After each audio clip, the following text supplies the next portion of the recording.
Hello everyone, good old buddy Haxley here, and I'm joined today with Mighty's a Woman. Yeah. So, hey guys, it's my. You might see my little things at the bottom. You might not, but I'm completely rebranding. It's now Mighty is Woman instead of Transpunk at all social platforms. So you can follow me there, and yeah. Yeah, you can follow me at HaxleyGV at all my social medias.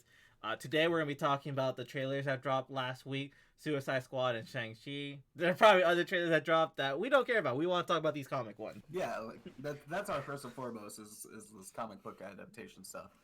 Um, All right, so let's go alphabetically with Shang Chi, I guess. yeah, sure. What were our thoughts going into Shang Chi? I mean, it looks like it's gonna be a lot of fun. It's very reminiscent of just a lot of like Asian folklore and stuff like that. I don't know a lot about Shang Chi, honestly. A lot of this feels like what Iron Fist could have become Mm-hmm. if the Netflix shows weren't canceled. So it's exciting to see that like we're getting some really good Asian representation. I'm very excited for Aquafina. She looks like she's gonna kill it, and there were only like 3 stills with her in it. But I'm just an Aquafina fan. Obviously, former, not the water, although an Aqua. And yeah, no, I'm pretty excited about Shang. Well, I would say no to an Aquafina water. I was like, just give me tap water at that point, guys. Yeah, But that's Nestle, isn't it? I don't know who makes it. I don't know who makes it. But in terms of Shang-Chi, originally, I don't think I was going to see it. I think I was just going to skip it. I wasn't really feeling like any of the next phase movies except for like Doctor Strange and Ant-Man. But with this, I think I like it. I think I'm going to go see this in theaters. I'm reading Shang-Chi, which just started up again in Marvel Comics. It's like the first time he's had a solo run since like the 70s. Yeah, it seems like that's what they're really doing a lot with a lot of these. Is they're taking. I mean, that's what they did with the first phase, right? They took. Granted, a lot of them were well known, but they weren't really super popular anymore. Like Iron Man wasn't super popular anymore. Hulk wasn't super popular anymore. Yeah, like the Avengers, I would say were more of a C-list team. Like they weren't like Mhm. big, heavy, well-known brands like they are today. Yeah, like it was definitely more of like Spider-Man and X-Men and Fantastic Four really running. Then they came out with those. And then they sold And, them, and then they needed money, and yep, they were like, "Well, we're gonna have to put our bets on one of the C-list heroes. Let's go with Iron Man." yep. Robert Downey killed it, and I think that's what I think Marvel has been able to do really well. Is they've been taking a lot of C and B list heroes and making really good films. Yes. So I'm excited for it. So yeah, I am excited for this one too. Um, there are some differences we've noticed in the trailer. Instead of like the 10 rings being rings, I guess They're they're still rings. no rings. They're just huge. They're just not rings on your finger rings. They're now Yeah, on your arms. it's more like they come out of nowhere or something. I don't know how it works. We'll find out. We'll find out at some point. I mean, I'm super hyped about it. It should be fun. Yeah, I was surprised to see Aquafina. And it's like Aquafina's just like in any movie that needs an Asian actress at this point. Dude, yeah, she's been killing it. She's just kind of doing her thing. She's acting a lot more, which is really cool to see. And I just hope you well. Honestly, I don't think I've usually enjoyed her and stuff. I kind of find her kind of lost. That's fair. I feel like she tries to bring her stand up into a lot of the stuff, and to see her in a more serious role. Yeah, I haven't seen her too much though. I've seen her in Crazy Rich Asians. I heard her in Raya. Yeah. I'm pretty sure I've seen her in something else. I just can't remember what. Her voice is kind of noticeable, so. Yeah, I thought she was great in Raya. Honestly, I thought she I, fit what they were doing with the dragon perfectly. I suppose with what they were doing, but I don't know. If anything, it's kind of that voice for me. That's fair. I mean, there's definitely people that I don't like because of their voice. But Uh, and then we saw a dragon at some point. yeah. I know a lot of people are going Fing Fang Foom, but Marvel has other dragons, right? It doesn't have to necessarily be Fing Fang Yeah. Foom. It felt like Fing Fang Foom though. There are other dragons, but it definitely felt Okay. like doing a quick search here. Honestly, don't know Dragons much in about Marvel. Fing Fang Foom. Fing Would Fang Foom. So there are a few others, but really, and introducing Fang Fan Foom, would that be a major thing for the Marvel universe, or is it just like there's a dragon now? Okay. It would be pretty major. I mean, he has a lot of importance and a lot of stories. Like he's a part of the Mandarin. He's a part of, if I remember correctly, Iron Fist. Like he's a big part of the Marvel universe for folk. Okay. Um, I kind of thought he was just a bad guy that they fought, and maybe yeah, not I a mean, major one. there's no, sorry, Fin Fang Fooma is not the one from. But yeah, there's a lot of mythical dragons in Marvel, so it's showing that they exist, and that means that, like, maybe Iron Fist gets rebooted, maybe the Defenders all get their shows back. Who knows? Because that contract did finally lapse, so they will be able to bring them back, and it gives me hope that we might be able to see Daredevil if they bring of the Marvel. But also, like, I don't know how it's really gonna fit universe. I mean, I feel like a lot of things kind of the Eternals are already questioning how things fit. Like they just sat by and watched like Infinity War and Endgame happen. Yeah, I mean, there's a lot with Marvel that consistency wise, it's starting to get a little struggly, but that's kind of Marvel anyways.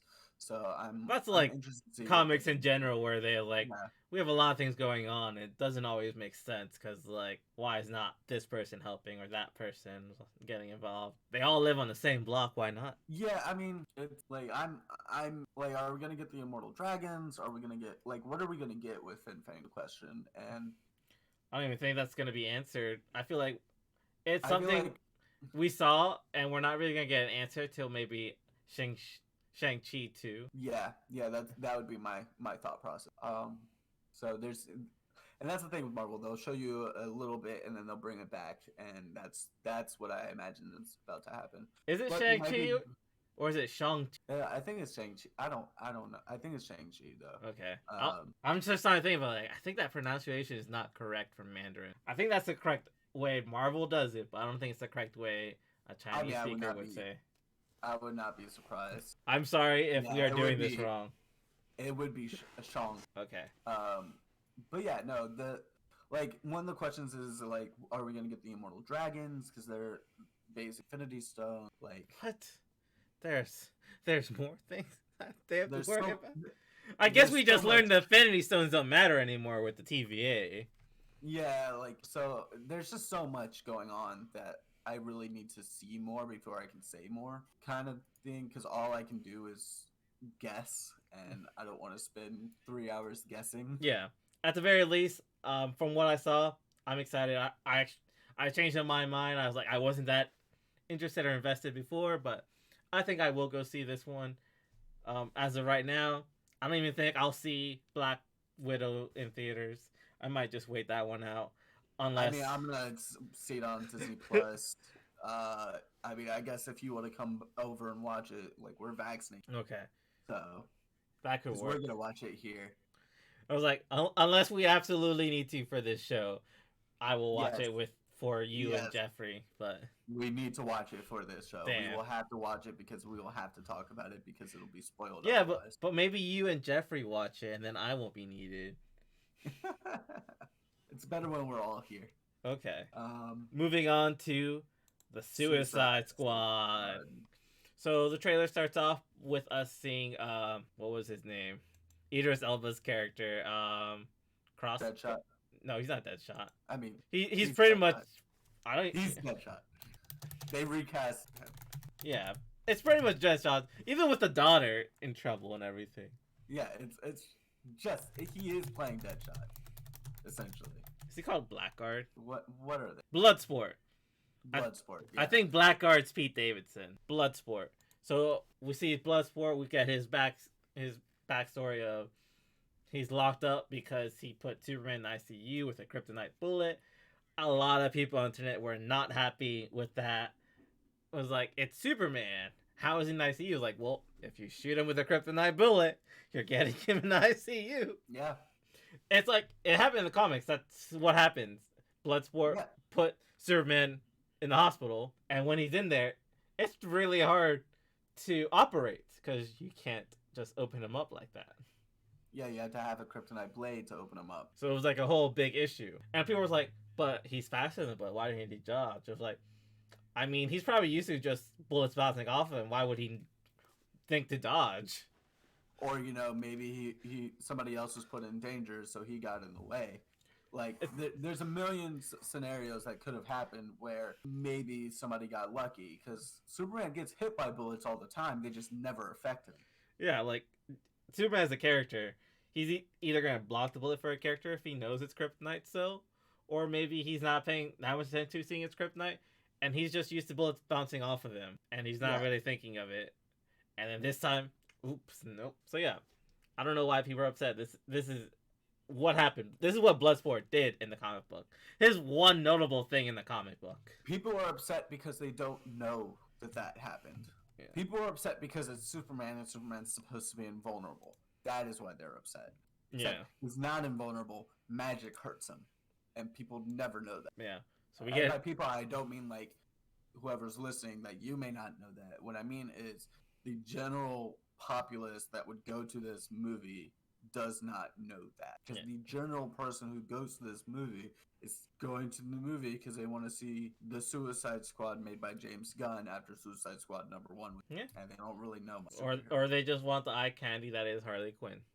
Yeah, or they just want to look at Harley. But yeah, so we get introduced to him. He doesn't want anything to do with it, but Amanda Waller kind of dangles his daughter as collaterals, like, you join the team, I will help your daughter when she goes to court for whatever crime she did. Can I just say that I absolutely hate Amanda Waller as a character? I mean, I get that she's necessary for the plot and everything, but I just hate her. I mean, her character is there for you to hate, pretty much. There's no redeeming characteristics about Amanda Waller, which I think is fine. I hate how so many things try to make us sympathetic with the villains. Like, no, sometimes they're fine just being a villain. But that's the thing, Amanda Waller is not necessarily a villain in DC. Like, if she was a villain, she would be locked up by Batman, but Batman just listens. Yeah, it's more, she's a necessary evil that the government has. Like, she'll do what needs to get done with whatever need she has available, even if it uses villains and the villains kind of go out of hand. Yeah, for sure. As long as it benefits America. Speaking of Harley Quinn, though, James Gunn did confirm that one of the looks that Harley wears is heavily influenced by the Ark. Okay, well, so, I'm excited cool. for reasons. But we've also learned they're going, I forget what country they're going to, but they're going there for Operation Starfish, which we already knew from the previous trailer was Starro. Was like, okay, what is the Suicide Squad going to do about Starro? Yeah.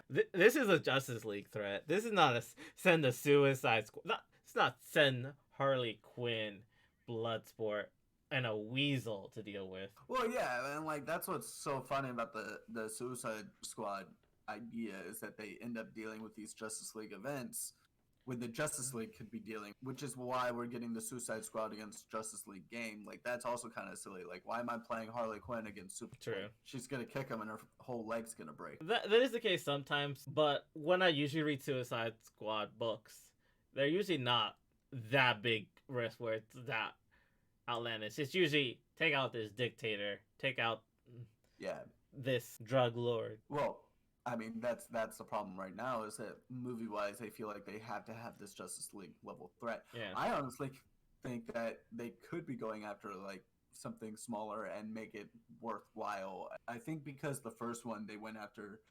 Enchantress. It was Enchantress. That's the problem. Yeah, they went hard with Enchantress, something they probably should not have been dealing with, but they sent them instead. And I mean, it was done. I think that was the one part that was done well, is that we all knew it was going to be Enchantress by the time we got to it, but by the time that they got to knowing that it was Enchantress and how big of a threat it was, that's when it made sense. But for them to be like, all right, you're just going to go after Starro, it's just kind of dumb. The one thing I do have is, like, maybe they don't know what Starro does and they just think it's a project. A giant starfish. Maybe they don't even know it's a giant starfish. Maybe they just think it's mind control, because you just need a spore. Yeah. And then they get there, it's like, oh, this thing is bigger than a skyscraper, guys. Yeah, I mean, maybe that's the case. I find it hard to believe that Amanda Waller. That's my problem because Amanda Waller should know. Like, no, I'm calling in the Justice League. I'm not sending. They're not. Well, maybe if she wants a sample, she would send the Justice League. It's like it's Amanda Waller. I wouldn't put it against her that she'll try and put a spore on someone just to control them for the government's sake. Yeah, but like it's a Plan Z against Superman or something bad. And it's also not uncommon where they send the Suicide Squad, tell them one thing's a mission, but in actuality, she didn't care about that. She had someone else do something on the side. Yeah, they were the distraction. Yeah. Yeah, that's also very possible. But overall, it comes out in August, I believe, so relatively soon. It will be appearing on HBO Max and in theaters at the same time. Yeah. I am definitely going to go in theater. I feel like it'll be something I need to see on the big screen. I will be... Right now, my plan is to watch on HBO Max, but that's because right now, I still don't feel completely comfortable going into a movie theater. Mm-hmm. But depending on how I feel in August, which is still over a month away, that may change. Yeah. August is a while away. I'd rather not be in theaters, but I feel like it'll be a movie that'll be better in theaters. So I think I'll watch it in theaters, and then maybe right before our show, I'll watch it on HBO Max just to make sure I got everything I need. Yeah, that's fair. Yeah, I think that covers it, though. Yeah. I'm excited for both movies. I already was planning on seeing Suicide Squad first, King Shark, but I'm more excited now with what I've seen with what James Gunn done. I'm more excited with Shang-Chi from what I've seen from the trailer. Yeah, I'm very excited with Shang-Chi from what I've seen, and I'm even more excited about Suicide Squad. But, I mean, if this isn't your first time coming in, you know that I like Harley Quinn. Yeah. Speaking of which, give me 1 second. I just got a new poster of her. Oh, I just have this Funko Pop of her as a samurai. Dun, dun, dun. Okay. Is it the other way around? It's supposed to be like her at a punk show kind of deal. Like. Yeah, it's just the arms were coming from the top, so I was like, I think your poster is upside down. Oh, yeah, it is. There we go. Dun, dun, dun. So, very excited. Yeah. But yeah, that's our thoughts of the trailers. We'll let you guys know what other thoughts we have as more information comes out, more trailers come out, because obviously both of them are going to probably have more trailers before they're released. I'm assuming Suicide Squad will have one more before it's released. Shang-Chi will probably have another 2. Shang-Chi will probably have one with the Black Widow. Okay. But yeah, there'll be something Marvel with the Black Widow release. I almost want to. All right, we'll find out soon. But yeah, overall, that's our show. Thank you for tuning in. Go ahead and like, subscribe, comment, and check us out on other social medias. I'm Haxley. You can find me at HaxleyGV everywhere. And today I am with Mai, and you can find her at MightyIsWoman. It's mighty spelled like the word mighty is woman on any platform. All right, take care.